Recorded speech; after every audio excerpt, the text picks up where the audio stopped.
যুদ্ধবিরতির মেয়াদ বৃদ্ধি করতে ইরানের সঙ্গে আলোচনা চালিয়ে যাচ্ছে আমেরিকা। এই আবহে ডোনাল্ড ট্রাম্প শান্তি চুক্তি স্বাক্ষরের সম্ভাব্য সময়ের কথা জানিয়ে দিলেন। মার্কিন সংবাদ মাধ্যম এবিসি নিউজকে দেওয়া একটি সাক্ষাৎকারে মার্কিন প্রেসিডেন্ট জানান, আগামী সপ্তাহে আমেরিকা এবং ইরানের মধ্যে এই চুক্তি বা বোঝাপড়া হতে পারে।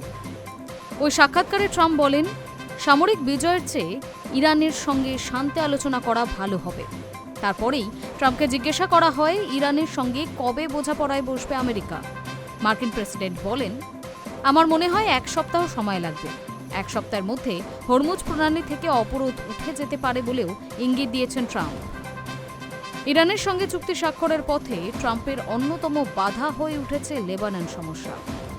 পশ্চিম এশিয়ার এই দেশটির দক্ষিণ ভাগে দীর্ঘদিন ধরেই সক্রিয় ইরানের মদতপুষ্ট সশস্ত্র গোষ্ঠী হিজবুল্লাহ।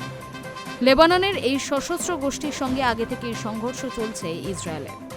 আমেরিকা ইরান সংঘাতের মাঝে হিজবুল্লাহ এবং ইসরায়েলের সংঘর্ষও বৃদ্ধি পেয়েছে।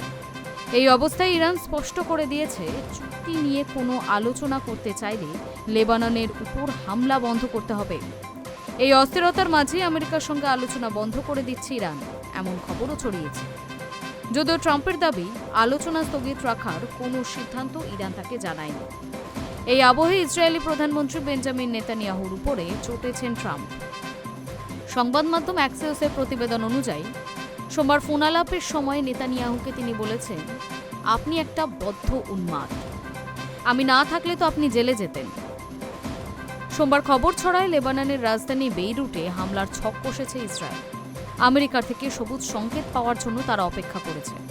এমন এক পরিস্থিতিতে সোমবার ফোনে কথা হয় ট্রাম্প এবং নেতানিয়াহু। বেইরুটে যে হামলা করা যাবে না, তাও ইসরায়েলের প্রধানমন্ত্রীর কাছে স্পষ্ট করে দিয়েছেন মার্কিন প্রেসিডেন্ট। High news network.